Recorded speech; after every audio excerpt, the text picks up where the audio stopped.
Voz e imagen de la sociedad civil. Bienvenidos a canalpatrio.tv, voz e imagen de la sociedad civil, en el programa Espacios de Diálogo de Mujeres Insurgentes.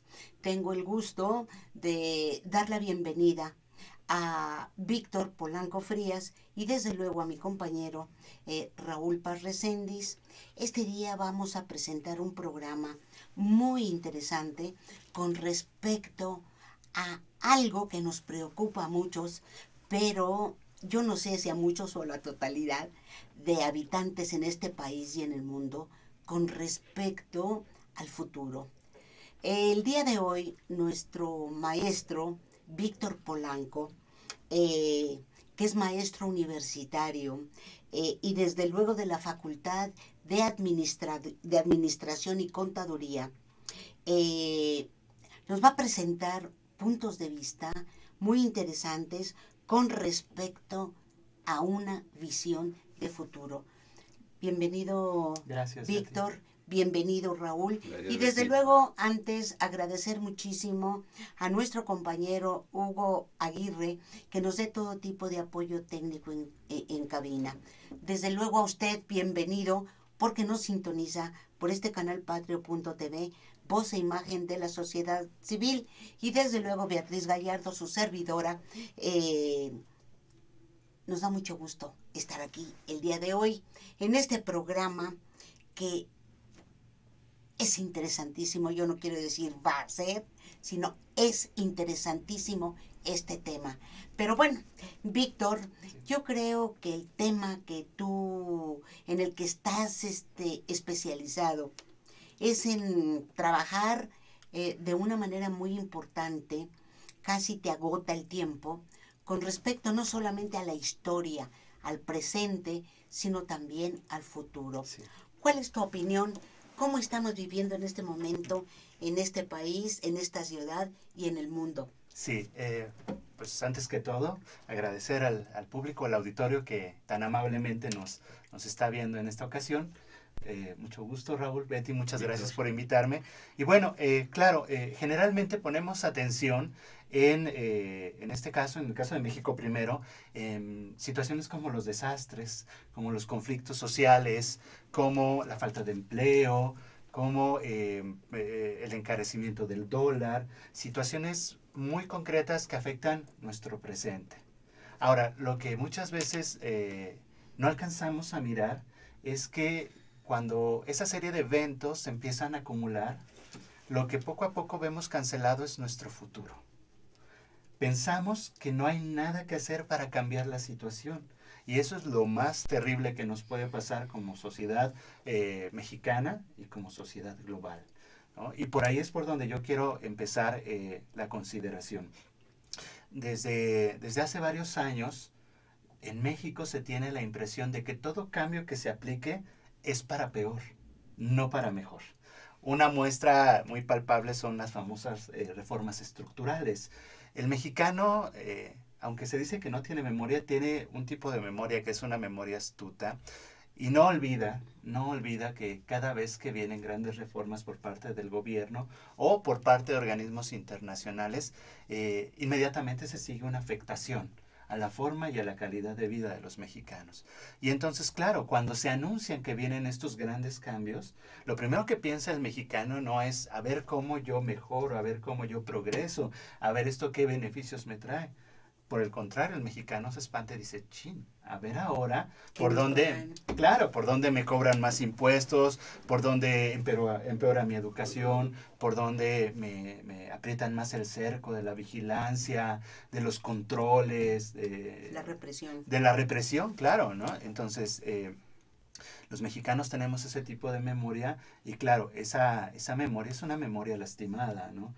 El hecho de que el mexicano no pueda pensar que una reforma va a ser para mejor, nos habla de una historia dolorosa y de una historia muy sentida y que se refleja en nuestra vida cotidiana. Entonces, que no es casual, sino que es fruto de una realidad que se ha vivido en el pasado, claro, que se vive en el presente y que el mexicano, así como lo señalas, cree que va a suceder en el futuro. Claro, sí, sí, es pues una prudencia, ¿no? A final de cuentas una prudencia, no es la mejor prudencia, pero es una prudencia de los mexicanos. Y claro, ¿dónde lo vemos reflejado? Pensemos ahora en los chicos que no obtuvieron un lugar en las grandes universidades, en la UNAM, en el Politécnico, en la UAM, ¿no? En las universidades públicas. Entonces, claro, pensemos en su experiencia vital. No hay empleos, no hay empleos para ellos, no hay otras opciones. Las opciones que existen en las universidades privadas, para muchos de ellos son imposibles de cubrir porque no son nada económicas las universidades y además tener estudios en esas universidades tampoco te asegura que vayas a tener un mejor futuro. Como en cualquier universidad, tú puedes estudiar y tener un mejor futuro o no, pero la apuesta es muy grande para personas que no tienen la capacidad económica. Recursos. Sí, te aporto un dato en ese Sí. sentido. La semana pasada se publica que de los cerca de 2 millones de desempleados que presume que solo hay el gobierno, Sí. cerca de 900,000 son profesionistas. Fíjese. Es decir, Así es un es. dato que lastima Sí, sí. y que nos llama la atención sobre qué está mal. Claro, y justo aporta a lo que estábamos diciendo, porque un chico de esto se queda sin universidad, lee ese dato y entonces, ¿en qué puede ese chico soñar convertirse? ¿Cuál es su expectativa para la vida? ¿Realmente qué está al alcance de su mano? Y entonces volteamos a ver y encontramos empleos con muy bajo salario en cadenas de comida rápida, empleos informales, en el mejor de los casos, chicos que se las ingenian, ¿no? Estrategias de supervivencia y van de vagoneros en el metro, ponen su puesto ambulante, su puesto móvil. Todólogos. Sí, sí, tortas, arreglan plomería, pero que es un tipo de vida que no les permite construir, ni sembrar, ni encontrar una estabilidad. Es una vida al día. Y vivir al día es vivir en una vulnerabilidad Sin sembrar total. expectativas. Claro. Desarrollar expectativas a futuro que los lleve a mejorar. Sí, no, ellos están en el día a día porque el día que se enferma alguien en la familia, pues ya no salió. Si los otros días comes, pagas la renta, los servicios, el día que alguien se enferma te desbalanceas y empiezas a entrar en una espiral de deudas, de dificultades y tampoco puedes atender bien a la persona que está enferma, ¿no? Entonces, pero el daño más profundo, más allá del económico, del alimentario, es que esas personas empiezan a perder la noción de un mejor futuro o de un futuro distinto, tanto en lo personal como en lo colectivo, ¿no? Y ahí hay un daño muy grande, porque no solamente son estos chicos sin empleo, los profesionistas también, ¿no? Y vamos más allá, gente que tiene grados, que ha estudiado en el extranjero, y de repente se enfrenta a una realidad donde en México particularmente no hay a dónde acomodarse. Yo tengo un diagnóstico, lo comparto con otras personas, por supuesto, de que, por ejemplo, el grado tan alto de mortandad que hay entre jóvenes en el narcotráfico, en el ejército, ¿no? En las calles de las ciudades, se debe a que hay un quiebre que no ha permitido el recambio generacional. Es decir, las anteriores generaciones siguen acomodadas en los pocos lugares que hay y no abren espacios, no han abierto espacios nuevos para esas generaciones que vienen. O sea, ante el choque, ¿no? Empiezan a generarse dinámicas sociales donde pues, los jóvenes se buscan lugar en el crimen organizado, en el narcotráfico, como decíamos, ¿no? en el comercio informal. Entonces, eso es parte de lo que está sucediendo y trasluce esa imposibilidad de ver futuros, y que para mí es parte de lo más dañino, ¿no? Porque cuando no tienes una visión de futuro, has perdido la esperanza. Y cuando no tienes esperanza, ya no tienes fuerza para seguir adelante, luchar, unirte a un grupo, organizarte, buscar alternativas. Entonces, ese es el diagnóstico que yo veo y por eso es que me gustaría hoy comentar con ustedes y que compartiéramos visiones de cómo podemos nosotros volver a soñar con un futuro y no con el futuro que nos prometieron hace décadas, ¿no? De primer mundo, sociedad industrializada. Podemos soñar cosas diferentes ahora que, por ejemplo, nos enfrentamos a procesos como el cambio climático. Hay maneras distintas de vivir, de pensar nuestro futuro para poder empezar a construir camino hacia allá. Muy interesante, ¿no? Pero indudablemente yo creo que encaja en casi todos los ámbitos de la vida en sociedad en este país. Y lamentablemente estamos viendo que estamos llegando a un momento muy complejo, muy difícil y que puede darse nuevamente una situación que a nadie le conviene. Claro. Por ejemplo, hemos estado dándole seguimiento a estos planteamientos del secretario de Educación Pública en la mentada revolución educativa. Y bueno, este parece que está resurgiendo, ¿verdad?, de una tumba, pero yo creo que no, yo creo que el pueblo de México así simule que están haciendo cosas para la educación. El régimen del actual presidente, yo creo que está demostrando a la gran base social de este país que son incompetentes, Claro. que no sirven. Sí, sí. Y lo que tú decías, que es bastante interesante, con respecto que hay una afectación no solamente en el modo y la calidad de la vida de cualquiera de los habitantes de este país. Es decir, nos dan y nos dan y nos dan gato por liebre. ¿Y qué pasa? Claro. Yo veo muy difícil algo que tú planteas, encontrar una visión de futuro. No sé, desde el punto de vista político, si estamos totalmente, pues no solamente inapetentes, estamos desesperanzados. Claro. Sí, sí, sí, sí, sí. Buscamos en una votación, bueno, voy a votar por el menos peor. Sí. Entonces, ¿de qué se trata, Y te Víctor? preguntas, ¿lo hay? ¿Hay menos peor? Claro, sí, sí, justo, y no solamente en la institución política, y eso es lo que yo quisiera como mostrar, ¿no? Parece ser que las instituciones que construimos en este país y tal vez en muchas partes del mundo han llegado a un punto de agotamiento, ¿no? Lo que podemos llamar incapacidad de las instituciones y de sus funcionarios también se debe, y vean cómo el hilo de lo imaginario es muy fino, pero es muy potente, ¿no? Se debe a que ellos no tienen una visión, ¿no?, de futuro, una visión con posibilidades. Y como no la tienen, su espíritu y su ánimo va dirigido a depredar lo que existe, a acabarlo, ¿no? En el sentido de que yo voy a estar bien y voy a acaparar y acumular millones de pesos. Yo no sé alguien para que necesite 7 casas u 8, ¿no? Barcos, yates, lujos, ¿no? Porque no veo más allá, no le apuesto a este país. Yo no quiero que crezca, que vayamos juntos como sociedad. Y entonces, como ellos tienen dañada su imaginación, en otro tipo de daños que tienen y de carencias, entonces su misión, su única misión es: yo llego al puesto y depredo todo lo que puedo.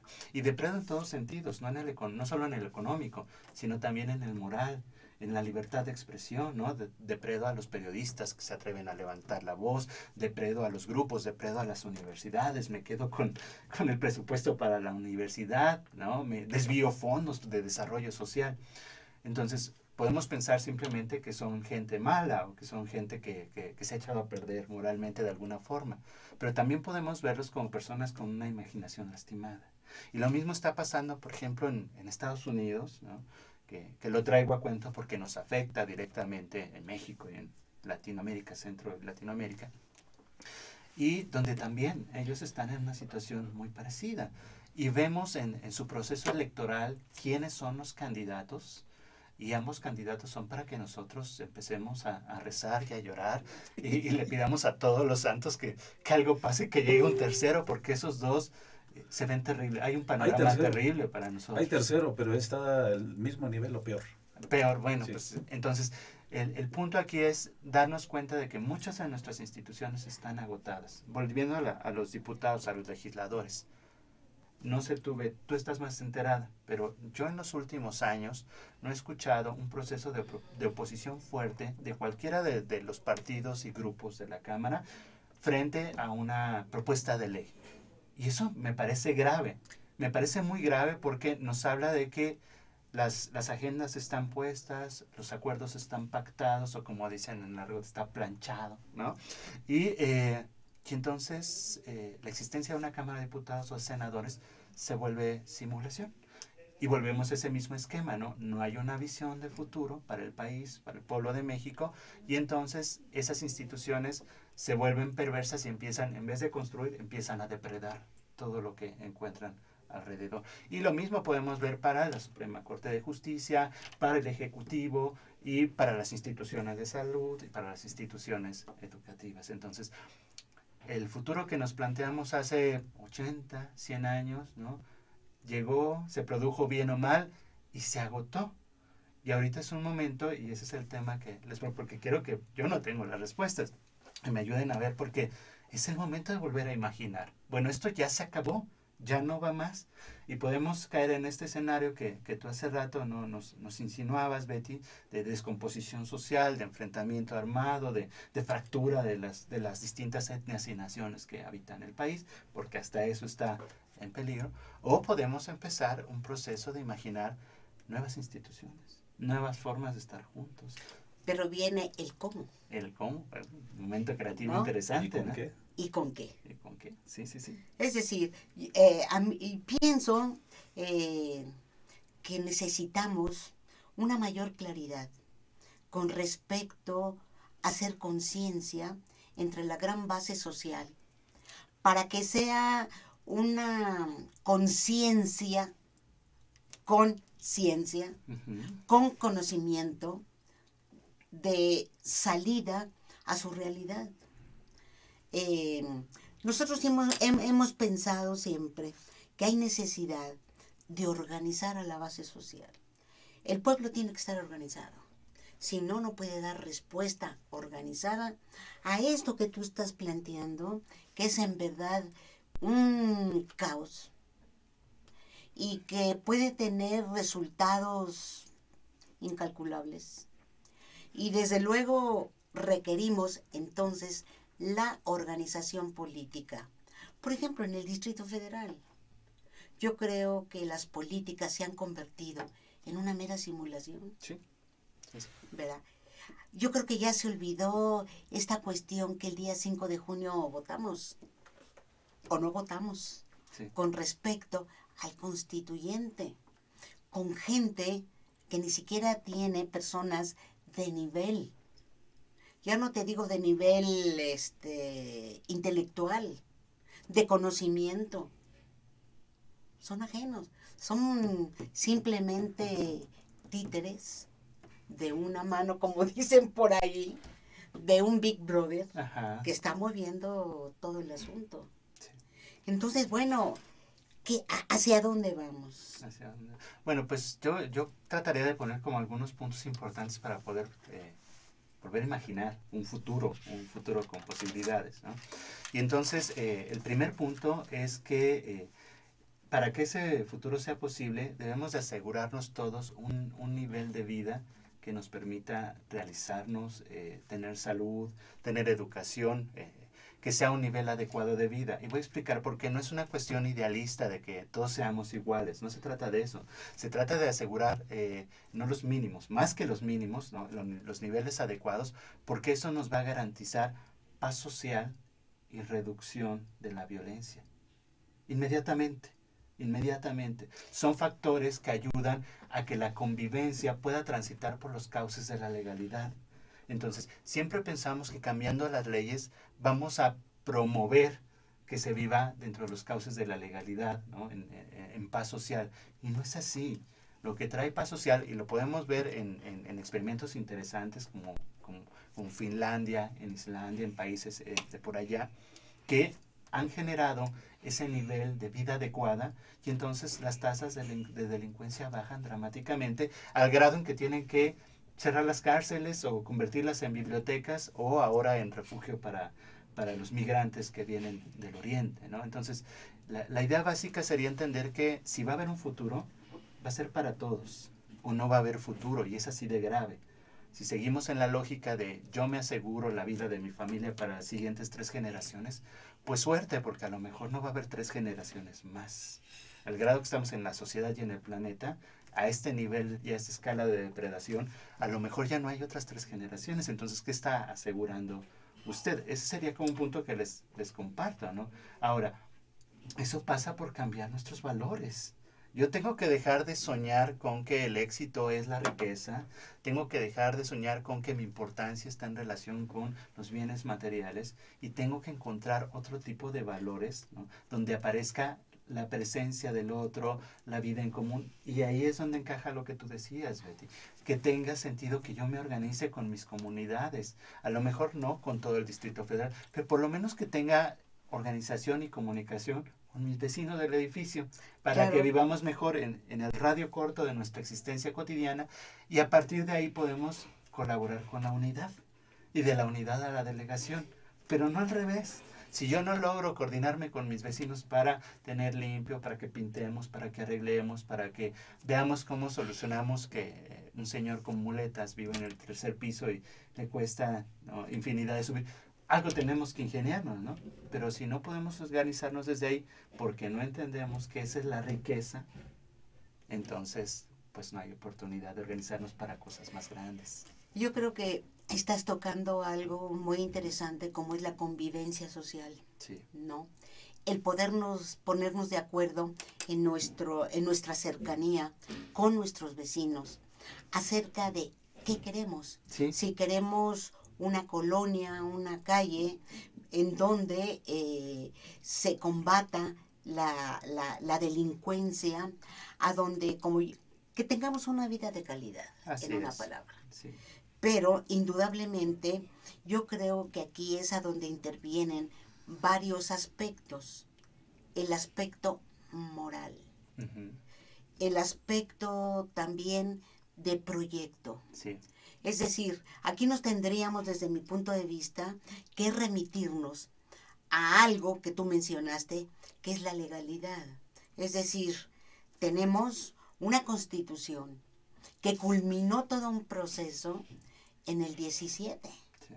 y que ahí se establecen no solamente derechos, sino que también abre una posibilidad de armonizar la vida cotidiana. Pero, pues de ahí, pues no la han modificado, ¿no? Claro. Sí, ¿Cuántas sí. veces se ha modificado la Constitución? 400 y feria. Sí, pero el problema es mucho más de fondo, Ajá. porque tenemos miles de años donde ha prevalecido la ley del más fuerte. Así es. ¿Sí? Si hablamos de la comunidad primitiva, era una sociedad en inicios que no se desarrollaba, aparece la propiedad privada, y ya estoy hablando medio marxistamente, pero es que es la realidad. Claro. ¿Cómo aterrizamos en el problema de actualidad si no exploramos lo que es el origen? Ese abuso que se hace por los poderosos, Así por quienes posteriormente detentan el poder. Y no hablo de quien está al frente de un gobierno, sino por los grupos que controlan el poder en un estado, desde los Estados Unidos actualmente. Entonces, vemos los valores que se transmiten a través de los medios, la televisión, Sí. que fomentan Así el es. individualismo, Uh-huh. la prevalencia de mí sobre los demás. Y ustedes señalan atinadamente un aspecto fundamental, desde dónde tenemos que remitirnos para transformar esta realidad. Y señalan, desde el núcleo pequeño. Sí. E iríamos un poquito más allá, desde la familia.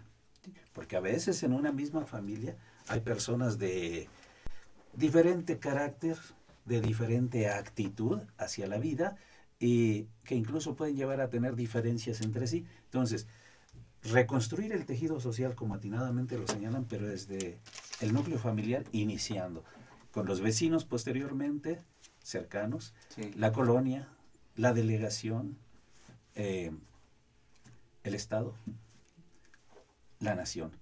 ¿Es fácil? No, de ningún modo. No. Es muy difícil. Pero si no nos atrevemos a soñar, como atinadamente lo señalas, Víctor, ¿qué podemos hacer? Sí. ¿No? ¿Hacia dónde vamos? ¿Es necesario transformar la realidad nacional? Desde luego que sí, pero la realidad mundial también, Sí. y la realidad estatal, la realidad incluso personal, porque, insisto, vivimos en un mundo, en un país, concretamente hablando, donde la televisión deseduca, Sí, no claro, educa, nos y condiciona. comparte Sí. en buena parte o en gran parte el proyecto educativo, y retomo lo que señalabas hace un rato, del gobierno en turno. ¿Sí? Una educación que la dirigen quienes no saben de educación pública, ¿sí? Porque no estudiaron ahí. La semana pasada se designa una persona, creo que de oficial mayor o algo así en la SEP, que procede del TEC de Monterrey. Y el que está al frente procede, creo que del ITAM o algo así, ¿no? Entonces, ¿qué conocen de la educación pública?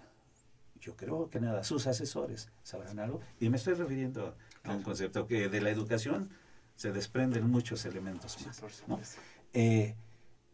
¿Y qué hacemos para transformar esta realidad? Insisto. Así es. ¿Podemos hacer mucho? Sí. Lo señalaba Betty con mucho tino. Organización. Nosotros tenemos una frase que usamos desde hace muchos años que dice, donde hay organización, todo florece. Y mientras prevalezca la desorganización, pues, que es lo que le conviene a los grupos del poder, no podemos avanzar. Sí. Ahí es donde ellos dicen, gano. Gano, ¿sí? claro. Gano. Es mío. Sí. Es lo que señalas, Víctor. Sí. Que ojalá pudiéramos desarrollar en la mayor parte de la población estas ideas, estos valores de la transformación, de pensar en el futuro. No como atinadamente lo señalas, que muchos lo hacemos en la actualidad. Pues hoy ya la hice, mañana no sé. Mañana quién sabe, ¿sí? sí. Entonces no puedo pensar en el mañana si no he resuelto lo del hoy. Y eso es la preocupación que tienes, localizo, y es parte del trabajo que realizas y que de veras llama la atención porque nosotros que hemos participado en proyectos políticos sí pensamos en el mañana. En el mañana, ¿sí? claro. ¿Cómo le hacemos para transformar esa realidad? ¿Qué podemos aportar? ¿De qué manera nos organizamos? Sí. Hoy lo hacemos desde otras trincheritas, pero seguimos en el mismo proyecto, pero qué difícil es avanzar. Sin embargo, no cejamos en el empeño. Sí, y yo creo que esa es Raúl, creo que es una de las tareas importantes que hay que rescatarle a los políticos, porque no es que los políticos no sirvan para nada. Entre muchas otras cosas, el político sirve para pensar y soñar futuro de sociedad, futuro legislativo, futuro de país. Hay otros que sueñan también en futuro, ¿no? Por ejemplo, En su futuro. En su futuro Sí. o En su bolsillo. en futuros empresariales, desde distintos ángulos. Ya ves que ha aparecido el comercio justo, ¿no? Otra manera de crear empresas, pero bueno. Entonces yo creo que sí es importante rescatar esa función del político, ¿no? Como alguien que junto con un grupo, organizado con un grupo, viene a hacer su propuesta de futuro, pero no un futuro nada más para el grupo, que es lo que no entienden el día de hoy, un futuro para donde todos los demás también tengan su lugar y sea un buen lugar. Rescatar la política. Así es. La política. Esa visión de política. El segundo punto que yo pondría como para platicar, para volver a soñar el futuro, es el punto de desarrollar una forma de vida sustentable en serio, ¿no? Pasamos de lo político, social y económico a algo que tiene que ver directamente con nuestra vida, con nuestra biología, ¿no?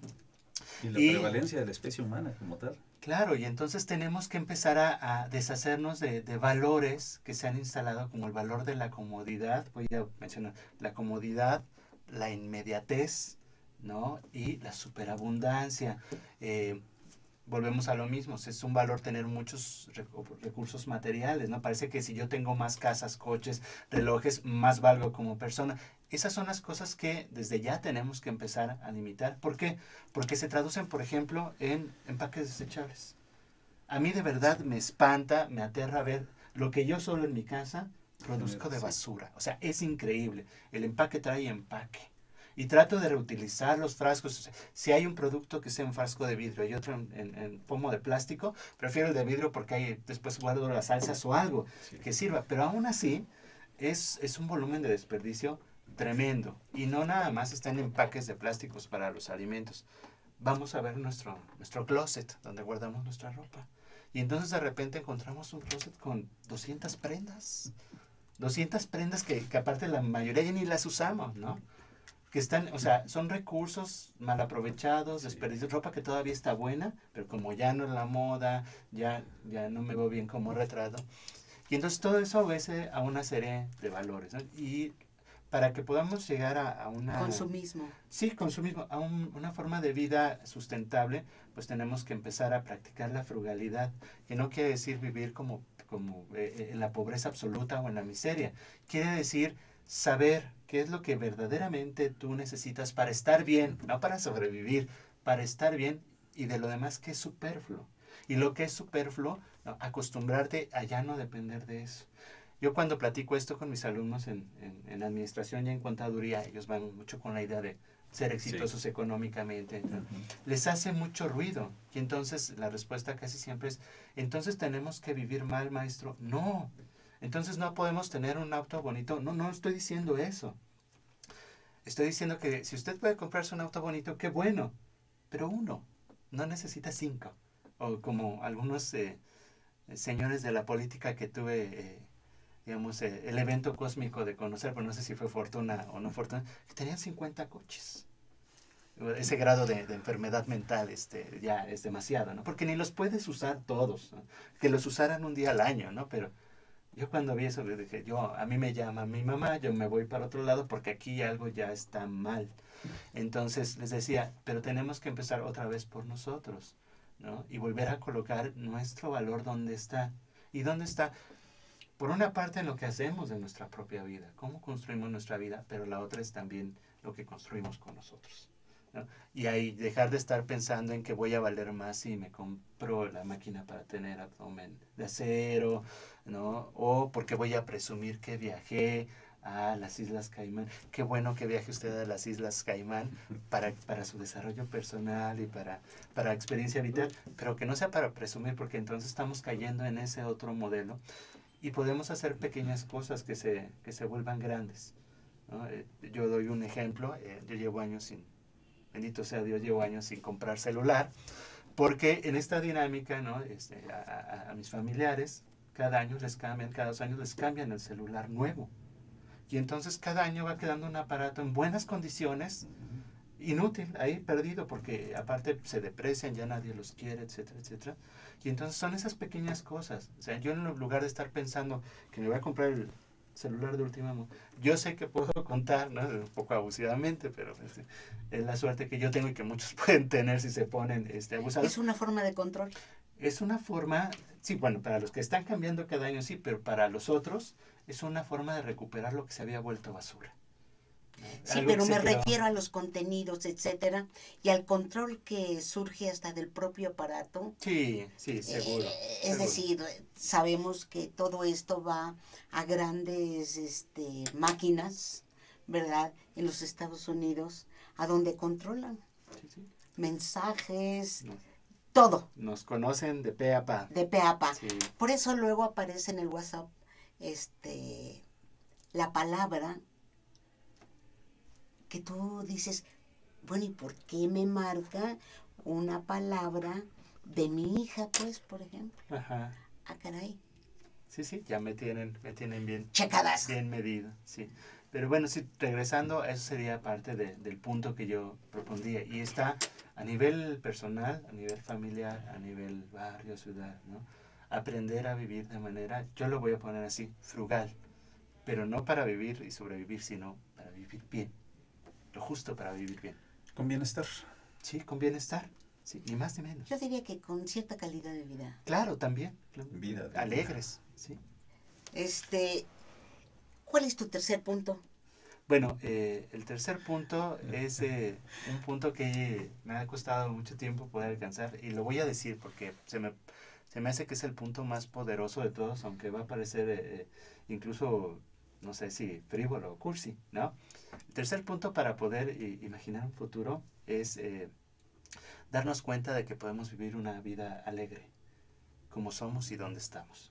Y por eso digo que es un punto que suena muy simple y muy sutil, pero es de los más poderosos. Claro. La gente vive atada a una idea de felicidad, donde la felicidad se alcanza siempre y cuando cumplas algún tipo de meta. Si fundo mi empresa, si compro mi coche, si me caso, si tengo hijos. Cuando me case, cuando. Entonces, la felicidad como idea social se desplaza siempre al futuro. Llega el momento en que alcanzas la meta, ¿y qué pasa? ¿Ya eres feliz? No, por supuesto que no, porque estás viendo ya qué sigue, ¿no? Y vemos con la gente que es supermillonaria, ¿no? El primer millón, los primeros 100 millones, los primeros 1000 millones, y siguen sin ser felices. Ahora, el cambio que yo propongo es esto, ¿no? Debemos de recuperar una cultura, vamos a decirlo, del espíritu, del alma o del yo, en el cual nos demos cuenta de que nuestra experiencia vital puede ser alegre independientemente de lo que esté ocurriendo alrededor nuestro. No quiere decir que no nos afecte ni que nosotros no nos impliquemos en la solución de los problemas. Quiere decir que es una fortaleza, porque cuando yo estoy alegre, cuando yo logro estar alegre, aunque ese día no tenga tanto dinero, o aunque me hayan despedido, aunque alguno de mis familiares esté en una situación de enfermedad, alguna herida, yo tengo mayor capacidad para responder al mundo, para tomar mejores decisiones y para ayudar a mis seres queridos. Estar alegre es estar espiritualmente entero y fuerte.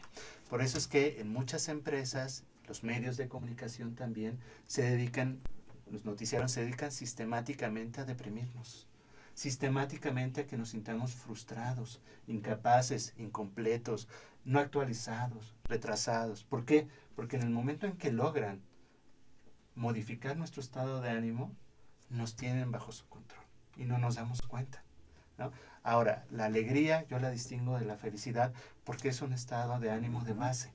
Tú eliges encarar alegremente la vida. No necesitas que pase nada especial para estar alegre. Claro, te puede servir de ideas bonitas como darte cuenta de que estás vivo. O sea, de manera positiva. Claro, que tienes una familia. O sea, recuperar, poder mirar con buenos ojos el mundo para que el mundo te regrese la posibilidad de estar alegre, ¿no? Claro, yo creo que mi vida sería más placentera si yo viviera en las montañas, yo soy medio ermitaño, pero he desarrollado una serie de estrategias para que mi vida en la ciudad sea alegre, con su tráfico, con su smog, con sus problemas, con su tantísima gente, ¿no? No quiere decir que yo no haga nada por cambiar mi situación o la situación de la ciudad. Quiere decir que he elegido la mejor disposición de ánimo para enfrentar el mundo que me tocó vivir. ¿Y esto qué tiene que ver con el futuro? Pues todo.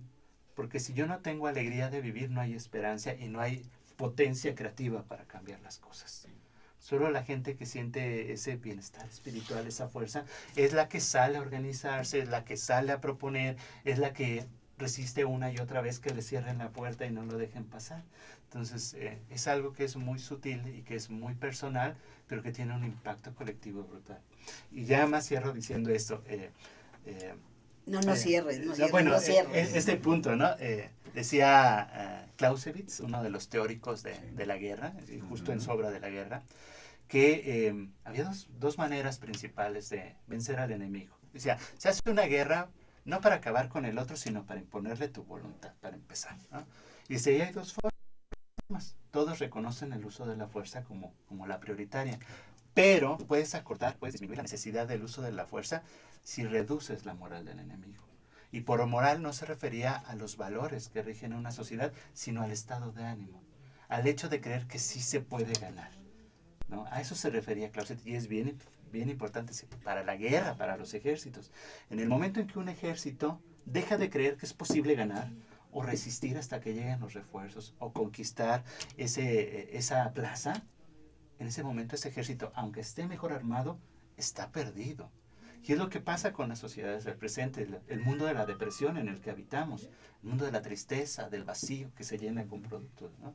Que han logrado, a través de un empuje sistemático en medios de comunicación, en formas de relación, ¿no? En destruir lugares culturales importantes. Antes el maestro era alguien respetado, era alguien con una voz importante, era alguien querido en la comunidad.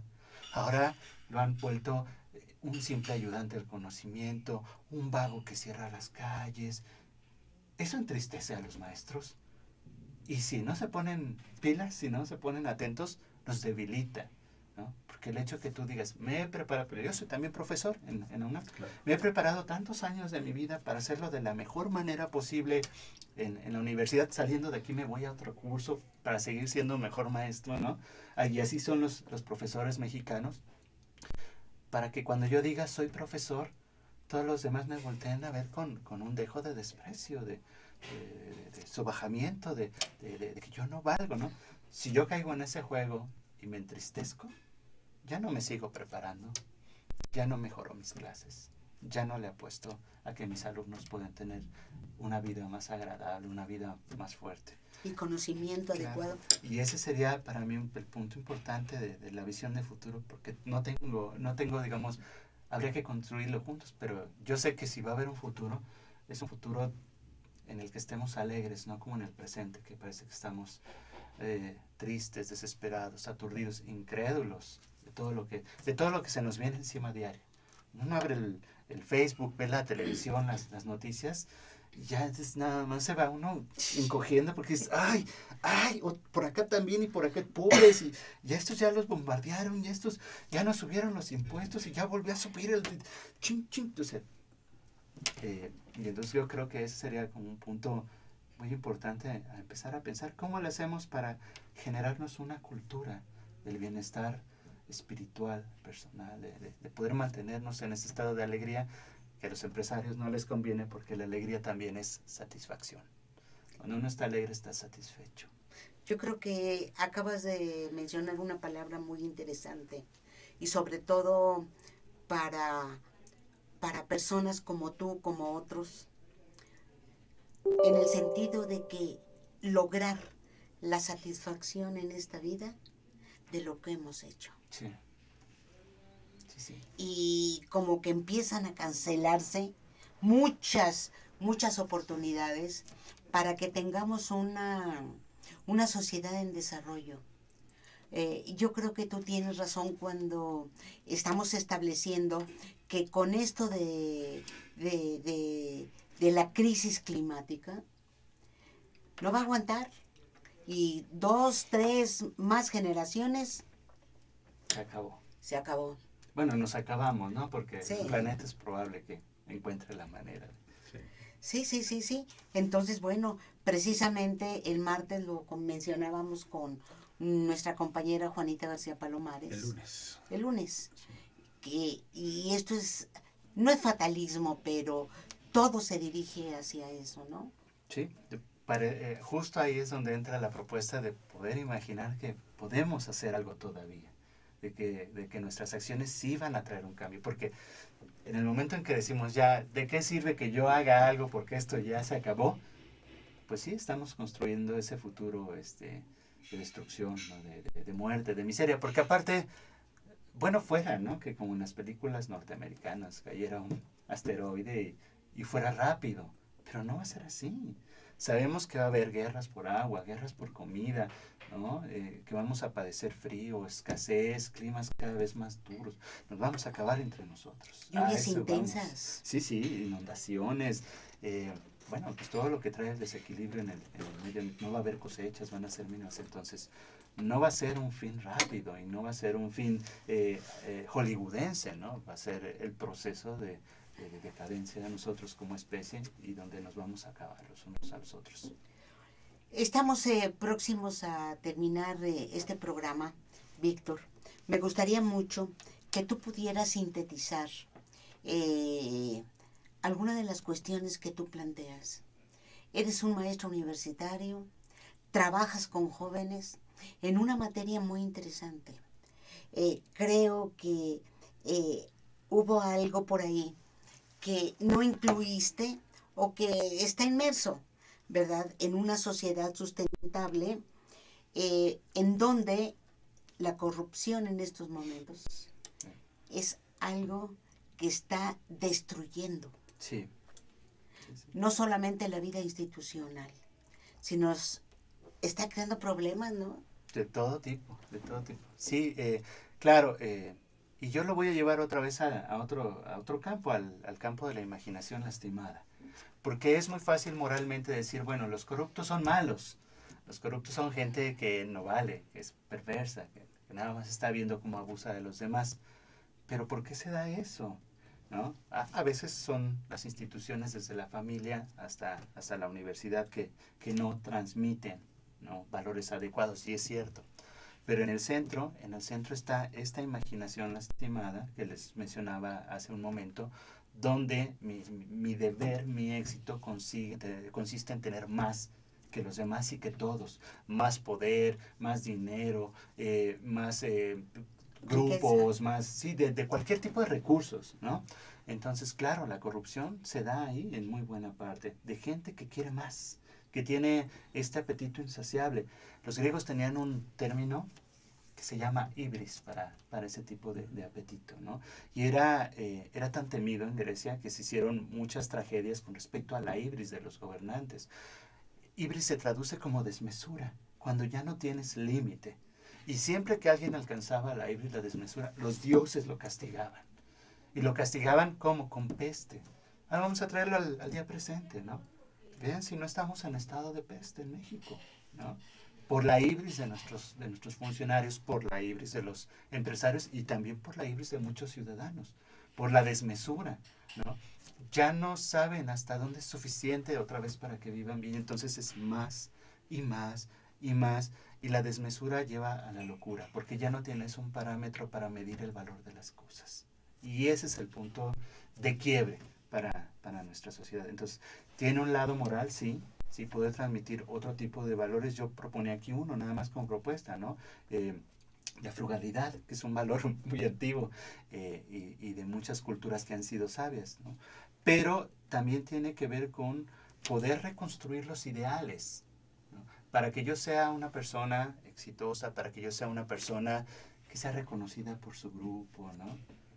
¿Cómo tengo que ser? ¿Qué tengo que hacer? Y entonces tenemos que volver a llevar los ideales a que sea una persona comprometida, que sea íntegra, que sea coherente entre lo que dice y hace, ¿no? Como este presidente, pues sí se puede, ¿no? Como el presidente Pepe Mujica, ¿no? Que dice, pues yo no necesito este salario tan grande, yo no necesito una limusina que me lleve a mi casa, yo no necesito viajar en un avión de 7,000 millones de pesos o de dólares, ¿no? Y mi función como presidente la cumplo. Y no necesito ni más ni menos. Y no soy ni más ni menos que otro presidente. Ahí está una muestra de que es posible soñar y construir otras formas de política, de liderazgo y un futuro diferente para todos nosotros. Así es. Yo nada más quiero recordar una frase de mi abuelita. Una persona que no fue letrada, una persona que fue trabajadora, que trabajaba en el campo, pero además que se convirtió en cajetera.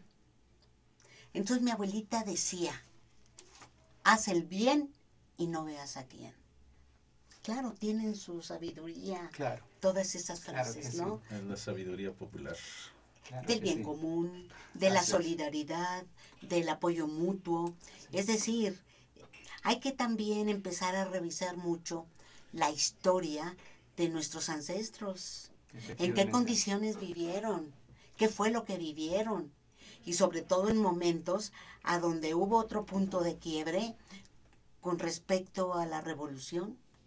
¿Cuántos muertos no tuvimos en aquel entonces? Es decir, son muchas cosas, y yo quiero agradecerte, desde luego, Víctor Polanco Frías, que hayas estado aquí con nosotros. Gracias, Betty. Que regreses pronto. Seguro que sí, muchas gracias. Porque bueno, estás en contaduría como maestro en una materia tan importante como es ética. Así es, afortunadamente. Entonces, qué bueno, ¿verdad? Que estás ahí. Andamos por ahí haciendo nuestra parte para construir un futuro diferente. Exactamente, y con los jóvenes que seguramente se graduarán, sí, y que llevarán sembrada una mentalidad distinta. Claro. ¿Verdad? Porque son los hacedores, desgraciadamente, de las riquezas, de las fortunas, de la corrupción, sí, en este país. Están en la primera línea de batalla y ellos hay que fortalecerlos. Pues sí, Raúl. Sí, desde luego. Muy importante el tema que hemos abordado hoy con Víctor, porque llama la atención de nuestro auditorio, desde luego también de nosotros que trabajamos en este sentido, que siempre pensamos sobre el mañana, cómo va a ser. Y decimos, ¿la utopía es realizable? Desde luego que sí. ¿Qué sucedió con el movimiento, la revolución de independencia? Se buscaba un país diferente, con otros niveles de desarrollo.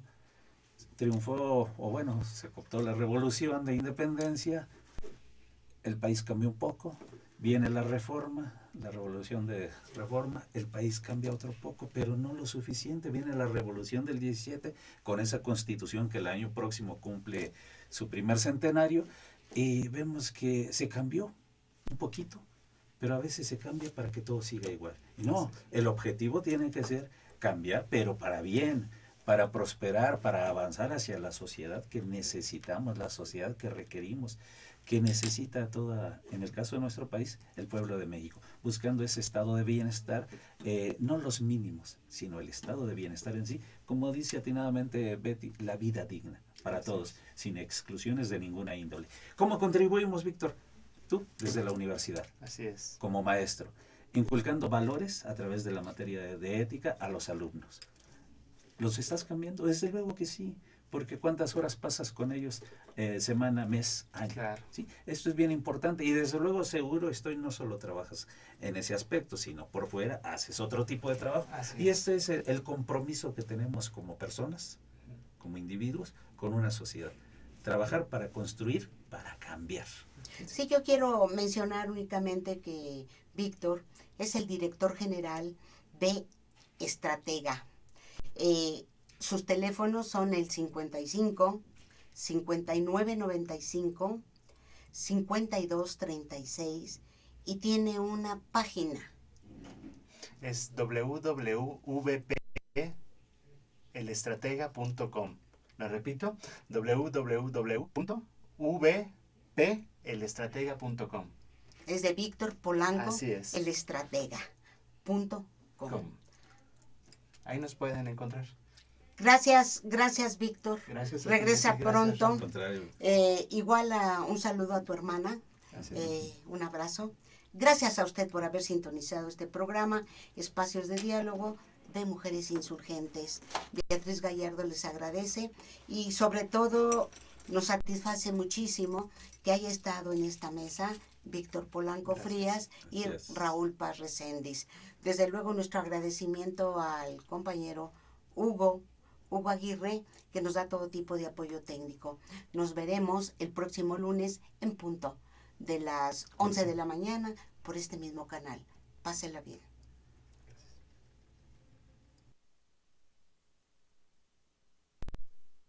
Canal Patrio, voz e imagen de la sociedad civil.